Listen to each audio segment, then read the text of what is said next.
So, folks have been asking me about the build I used in that cursed LEA speedrun. And by folks, I mean one guy. And by cursed, I mean nerfed. Use the chapters to navigate the build, but here's what it's capable of. Most damage by far. That's great. So, what is this build good for? Well, it's the best build for LEA that I've seen. It's fantastic at dealing with adds and keeping the battlefield nice and clear. It's respectable in boss fights, but not fantastic. There are better boss builds out there like Shrapnel, Unstable Bomber, or Fast Gunner. And finally, it absolutely sucks against the Giant. Don't take it in there. Since the Giant is immune to status damage, you want to use Fast Gunner or Shrapnel for that. Right, here's the build. Okay, so first things first, you want to use the MPS 7 Outer Space. There's no better weapon for the Power Surge build. As for your calibration, you want to either use heavy style or lightweight style, one of the two. And depending on which one you choose, it's going to influence your build a bit, but I will run you through all of the changes you need to make depending on which calibration you're using.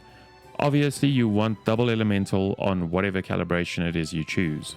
For all of your mods throughout this entire build, you want to prioritize elemental damage and status damage. Power Surge damage is also really good if you can find it, but those are your core ones. After that, I would look at damage against normal enemies, elite enemies, or great ones. The rest is all secondary. I've heard some people say weapon damage. It's not a big deal for this build because the MPS 7's weapon damage is quite low, so you're modifying a low number. On the heavy calibration, I like magazine capacity. Do not use magazine capacity if you're going for the lightweight option, because the more you reload, the more damage you can put out on lightweight. As for the weapon mod, you want to use Static Shock. There's no better option here. Static Shock is the best. It lowers Power Surge status duration, which means nothing, basically. In this case, I found one with Power Surge damage, which is also great. As for the accessories, choose whatever you want. It's honestly not an issue. Look at what turns green when you hover over what and decide what's more important to you. Test it out, see what you like more. My build, I'm going with the Tactical Flash Hider, Compact Reflex Sight, Tactical Laser Sight, Amended SMG Mag, and, well, ammo is whatever you have that hurts the most. As for your secondary, in my case, this doesn't matter much because I don't use my secondary, as you've probably seen if you watched any of my Once Human videos. But if you want a nice room clearing build, the DE Wildfire is the go-to. You can choose from one of two mods here. Vulnerability Amplifier is the best. However, you'll notice I'm using Spreading Marks. That's because I'm using this build as a room clearing build. So I want as many marks to spread to as many enemies as possible when I do remember to use this weapon. If you want extra vulnerability added to your marked enemies, then Vulnerability Amplifier is your go-to. Your other option here is the Bingo Sniper Rifle, because when you switch to this weapon from another weapon, it gives you a guaranteed bullseye proc. It's great for taking down bosses, not so great for taking out rooms full of enemies, unless you put the Spreading Marks mod on this. But the mod you want to go for if you're using the Bingo is typically the Vulnerability Amplifier. For your melee weapon, you want to use one of two options. The Stun Baton, if with a Power Surge build, ends up dealing quite a lot of damage. I think I have the wrong mod on this. You do want to use your next best Static Shock typically. So I'm just going to equip this right now, and we have Static Shock equipped. Stun Baton is great for dealing some additional damage. My Stun Baton deals a fair amount, and it's not even calibrated, so it's a good call. The other melee weapon you might want to consider is the Long Axe, because this gives you Fortress Warfare. Fortress Warfare gives you some additional weapon damage, and also, if you equip your axe with the Final Territory mod, you will get 10% weapon damage for 10 seconds after Fortress Warfare ends, which, again, it's the MPS 7, its weapon damage isn't that high, so it's not that big of a deal. But yeah, I mean, if you want to min-max your build, this is the way to go. For your gear, you want to use the Mayfly goggles. This is your key piece of armor, and it's the only one you can choose from for Power Surge. It's by far the best. It gives you +1 trigger count, but lowers your power surge damage by 30%. Don't let the lower damage scare you off. This is a good piece of equipment. For the rest of your gear, you want to use 4-piece Shelterer. It's the best. I've tested the heavy and I've tested a whole bunch of other stuff. 4-piece Shelterer is the way to go. For your boots, if you are using the heavy calibration, I would recommend using the Bastille boots. It gives you that 10% extra weapon damage. Again, not a big deal for the MPS 7, but it's the best you can get. If you're using the lightweight calibration, I highly recommend you go for the Renegade shoes, which will give you that little bit of extra reload speed that you do need in order to get that max damage output on the lightweight calibration. Now, as for the mods on your gear, here's what I'm using. I'm using Deviation Expert on the helmet.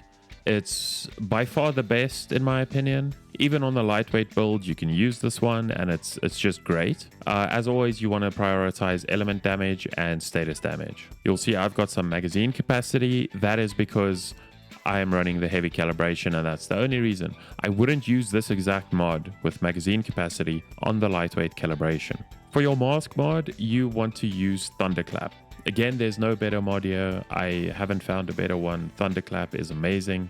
For your top mod, you actually want to use a status amplification mod, which is a blue mod that you can get from Sigma on normal, I believe. I'm not about min-maxing for damage. I went for survivability with the rejuvenating mod, which gives you 15% lost HP if you kill anything when you're over 60% HP. I also managed to get some element damage on this. I do hope I can find a better one with gold element damage and some status damage. Sadly, I couldn't. But the damage against normal enemies and elite enemies on this is really helpful.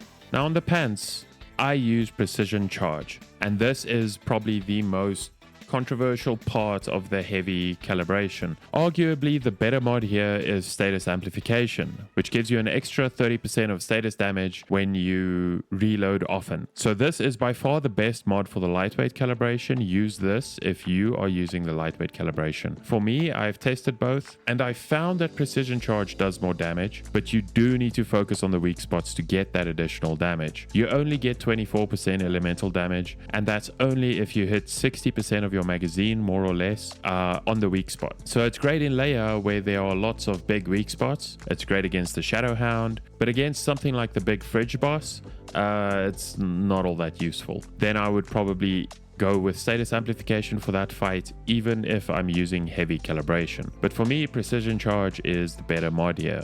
On the gloves, I'm using status enhancement. Again, it's the best mod. There is another one, I believe. Yeah, Elemental Overload is your other option, but I like status enhancement, and you can use either or really. Just use whichever one has the better attributes. That's my rule here. But those are the two mods you can use on your gloves. On your boots, you're going to either use Covered Advance or Slow and Steady. It really doesn't matter which one you use. Just look for the better substats again. The two are very similar. If you do find yourself taking a lot of damage and you can't get Covered Advance to proc, then use Slow and Steady instead. Finally, the Cradle. The core ones you want to use: Automatic Weapon Enhancement, Deviation Master, Status Enhancement, Tactical Combo, First Round Blast, and Transient Impact. Those are your non-negotiables. Those are the ones you want in your Cradle. Beyond that, use whatever you want. I'm using Sprint because I want to do LEA solo, and that little 5% and the extra stamina does come in handy. You could also use Sky Operation when you speedrunning something, and Lone Walker just gives you extra damage when your HP is below 30%. I hope you don't run around with less than 30% HP, so it's not all that useful, but it does up your medicine usage speed, which can be useful in a place like LEA where everything's coming at you so fast. And that's about all there is to the Cradle. If you're playing in a team, use side by side for better armor durability, and you'll be able to rescue your teammates faster, which can also come in real handy in LEA. I've also seen people use Master Tactician a lot, which deals 25% extra damage against bosses. I don't know if this buff applies to LEA, because I'm pretty sure those are classed as elites, but I'm not 100% sure, so maybe test it out and see how you like it. You will have to throw a grenade or something though to get this buff. The final part of this build that could make a really big difference is having the right food buffs. So the whimsical drink adds 25% extra status damage, and it does make a huge difference, trust me. As for the food, there's not really a power surge specific food, but the stargazy pie is an option. I don't like it because the power surge build doesn't crit much, so you're not modifying much with this. As I've said before, weapon damage isn't a big deal, but this extra 25% that crumbly bread gives you can make another significant difference. If you want to do something really hectic like solo LEA Labs, the combination of whimsical drink and crumbly bread is great. Me, I just pop some canned lunch meat made with either bear meat or goat meat, so you either get the extra HP buff or you get a little bit of HP regen. And that's all there is to it. Have fun with this build, it's great. I don't really want to start doing build videos, so this is a one-off. There are plenty of good players already doing that. I want to try to keep you entertained in other ways. So until next time, stay safe, smile at strangers, and always have fun.